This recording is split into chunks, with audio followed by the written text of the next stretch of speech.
नमस्कार, जय हिंद, जय भारत। दोस्तों, स्वागत है आप सबका एक बार फिर से आपके अपने चैनल स्काई स्पीक्स पर। तो दोस्तों, 13 अक्टूबर को शुक्र दोपहर 1:45 पर चित्रा नक्षत्र यानी मंगल के नक्षत्र में प्रवेश करने वाले हैं और अगले 10 दिनों तक यानी 24 अक्टूबर तक शुक्र मंगल के ही नक्षत्र में गोचर करेंगे।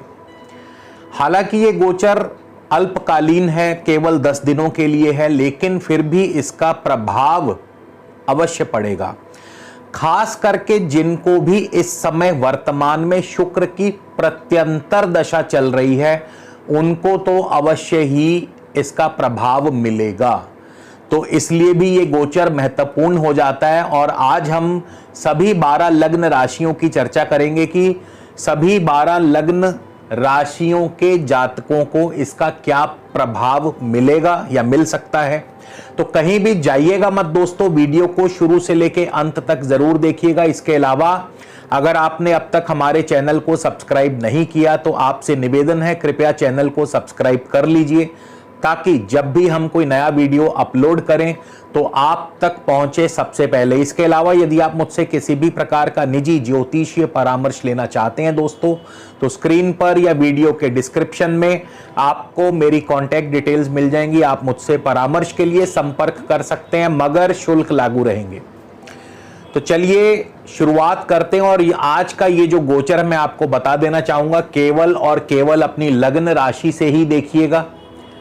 और इसके अलावा जिनको भी इस समय वर्तमान में शुक्र की ही दशा, अंतरदशा और खास करके प्रत्यंतर दशा, क्योंकि प्रत्यंतर दशा सबसे ज्यादा प्रभावी रहती है और अल्पकालीन गोचर में तो प्रत्यंतर दशा बहुत ज्यादा प्रभावी हो जाती है। तो जिनको भी शुक्र की दशा, अंतरदशा या प्रत्यंतर दशा चल रही है, उनके लिए ये गोचर और भी ज्यादा महत्वपूर्ण हो जाता है। उससे पहले हम बात करेंगे शुक्र का चित्रा नक्षत्र में प्रवेश करने पर मार्केट पर इसका क्या प्रभाव होगा। तो शुक्र जब भी चित्रा नक्षत्र में प्रवेश करते हैं, सोना, चांदी और धातु, क्योंकि मंगल का धातुओं से संबंध है, खास करके कॉपर वगैरह जो है मंगल के अधीन आते हैं। तो लेकिन अन्य धातुएं भी, खास करके सोना, चांदी और तांबा, मुख्य रूप से तांबा और ये जो धातुएं हैं, इनके भाव जो हैं वो न्यूट्रल हो जाते हैं, सम हो जाते हैं। चित्रा नक्षत्र में शुक्र के आने से धातुओं के भाव, खास करके कॉपर के जो भाव हैं वो सम हो जाते हैं। और अब हम शुरुआत करते हैं, सभी एक एक करके सभी लग्नों की बात करेंगे। और टाइम स्टैम्प्स के लिए आपसे निवेदन है, आप इन टिक मार्क्स को फॉलो कर सकते हैं। तो सबसे पहले हम बात करेंगे मेष लगन की। और मेष लगन में जिनको भी इस समय शुक्र की दशा, अंतरदशा चल रही है, तो शुक्र का आप पर क्या प्रभाव रहेगा। मान सम्मान, पद प्रतिष्ठा तो बढ़ाएंगे ही खास करके, लेकिन आपको कुछ चीजों का खास ध्यान रखना है। एक तो आपको गुस्सा नहीं करना है, क्रोध नहीं करना है, आपको अपने गुस्से पर काबू रखना होगा। इसके अलावा आपको वाहन जो है बहुत संभल करके चलाना होगा, क्योंकि मंगल जो है मेष लगन से अष्टम के भी स्वामी है, तो चोट आदि के योग बन सकते हैं, चोट या सर्जरी आदि के योग बन सकते हैं। और इसके अलावा आपको अपने नैतिक चरित्र का पालन करना है। आपको मतलब जो मैं कहना चाह रहा हूं, आपको एक्स्ट्रा मैरिटल अफेयर से बिल्कुल दूर रहना है, वरना आप मुसीबत में फंस जाएंगे।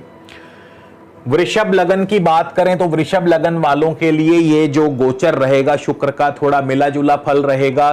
दाम्पत्य जीवन जो है मिश्रित सा रहेगा, आपस में तालमेल भी रहेगा, किसी किसी बात पर नोक झोंक भी हो सकती है।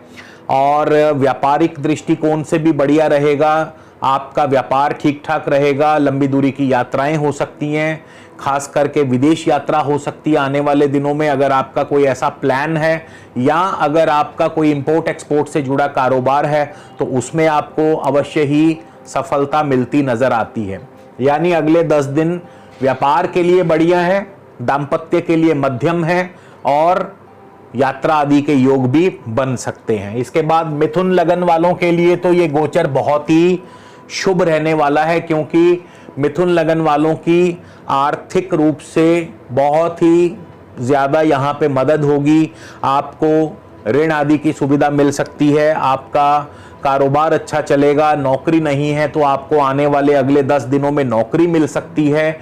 इसके अलावा आपका जो आमदनी के स्रोत हैं वो आपके बढ़ेंगे। खास करके यदि आप किसी प्रतियोगी परीक्षा में या किसी कंपटीशन में हिस्सा लेने जा रहे हैं तो वहां आपको डेफिनेटली सफलता मिलती नजर आती है। तो मिथुन लगन वालों के लिए अगले 10 दिन जो हैं आर्थिक रूप से फाइनेंशियली बहुत ही बढ़िया रहने वाले हैं। इसके बाद कर्क लगन की बात करें तो कर्क लगन वालों के लिए नौकरी में थोड़ा मिला जुला प्रभाव रहेगा। नौकरी में थोड़ा दिक्कत भी रहेगी, लेकिन आपके किसी किसी के लिए अच्छी भी रहेगी, यानी कार्य की प्रशंसा भी होगी। हाँ, नौकरी में परिवर्तन हो सकता है, या फिर ये भी हो सकता है कि आपको नौकरी में परिवर्तन और प्रमोशन दोनों मिल जाए अगले 10 दिनों में। कुछ भी हो सकता है अगर ये पहले से कुछ ऐसी प्लानिंग चल रही है। इसके अलावा जो शेयर मार्केट है उसमें आपको अच्छा लाभ मिल सकता है। मान सम्मान भी तो आपका बढ़ेगा और अधिकार क्षेत्रों की आपकी वृद्धि होगी। घूमना फिरना सैर सपाटे पर भी आप जा सकते हैं। इसके बाद सिंह लगन की बात करें तो विद्यार्थियों के लिए बहुत बढ़िया रहेगा। सिंह लगन के जो विद्यार्थी हैं उनके लिए ये गोचर बहुत ही अच्छा रहेगा। आपका पढ़ाई में खूब अच्छे से मन लगेगा अगले 10 दिनों में। यदि कोई आपकी परीक्षाएं हैं तो उनमें आपका प्रदर्शन सबसे बेहतरीन होगा। परीक्षाओं में आपका प्रदर्शन अच्छा रहेगा और आपको जमीन जायदाद या भूमि भवन वाहन कृषि शिक्षा इन क्षेत्रों से भी अच्छा लाभ मिलेगा। और लंबी दूरी की यात्रा भी हो सकती है। पिता पक्ष की तरफ से भी सुखद फल प्राप्त होंगे। कन्या लगन वालों के लिए ये गोचर बढ़िया नहीं है। कन्या लगन वाले थोड़ा ध्यान रखें और बिल्कुल भी आपको गलत कार्यों से दूर रहना है, वरना दंड मिल सकता है, जुर्माना हो सकता है, धन हानि, स्वास्थ्य हानि, चोट दुर्घटना, ये सभी कुछ संभव है। तो कन्या लगन वालों के लिए गोचर अच्छा नहीं है, थोड़ा ध्यान रखिएगा। तुला लगन वालों के लिए ये गोचर बहुत बढ़िया रहेगा। घर में कोई ना कोई मांगलिक कार्य संपन्न हो सकता है, वैवाहिक कार्य संपन्न हो सकता है। आपके विवाह की बात जो है वो सिरे लग सकती है, यानी रिश्ता आपका पक्का हो सकता है। धन धान्य आपके लिए मतलब धन धान्य की पूर्ति होगी। कारोबार अच्छा चलेगा। दाम्पत्य जीवन आपका बढ़िया रहेगा। वृश्चिक लगन वालों के लिए ये समय जो है, जहां तक तो सेहत और स्वास्थ्य की बात है तो सेहत और स्वास्थ्य का जरूर ध्यान रखिएगा। सेहत थोड़ा ढीला रह सकती है और इसके अलावा आपके कार्यों में आपको सफलता मिलेगी। नौकरी आदि की अगर आप को तलाश है तो नौकरी आपको मिल सकती है। ऋण आदि की सुविधा आपको प्राप्त हो सकती है, मगर सेहत का ध्यान जरूर रखें। इसी तरह धनु लगन वालों के लिए भी ये गोचर बहुत बढ़िया नहीं कह सकते। खासकर नौकरी पेशा व्यक्तियों के लिए तो बिल्कुल नहीं। नौकरी में आपकी अगले आने वाले 10 दिनों में दिक्कतें बढ़ सकती हैं। बॉस आपसे नाराज हो सकते हैं, तो बॉस से जरा दूर रहिएगा।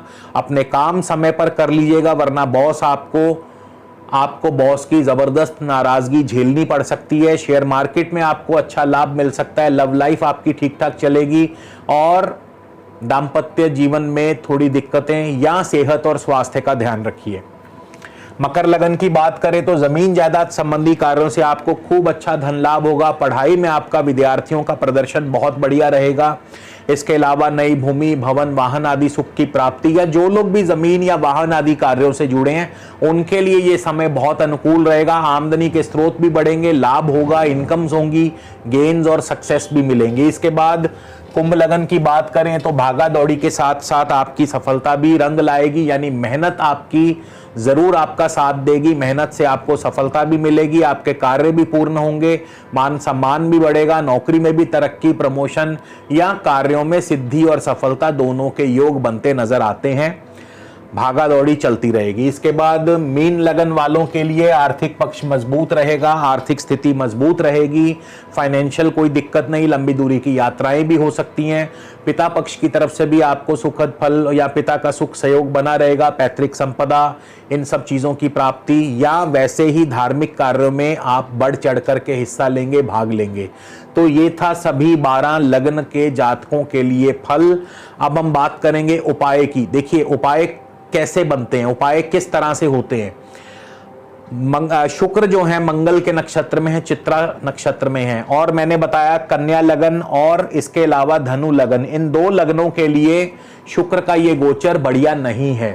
तो ऐसे में क्या उपाय किया जा सकता है? कोई ऐसा कॉमन उपाय जो कोई भी कर सके। तो सबसे बढ़िया उपाय है किसी भी सुहागन स्त्री को मंगल वस्तुएं, यानी सुहागन स्त्री को सुहाग की वस्तुएं अर्पित करें, भेंट करें, तो भी लाभ होगा। अगर ऐसा संभव नहीं है तो किसी भी माँ लक्ष्मी के मंदिर में जाकर के आप माँ लक्ष्मी को जो सुहाग की वस्तुएं हैं उन्हें भेंट करें, अर्पित करें और उनके सामने प्रार्थना करें, तो भी प्रभु की कृपा दृष्टि आप पर बनी रहेगी। इसी के साथ आपसे विदा लेता हूं, अगले वीडियो में फिर मिलेंगे दोस्तों। तब तक के लिए नमस्कार, जय हिंद, जय भारत।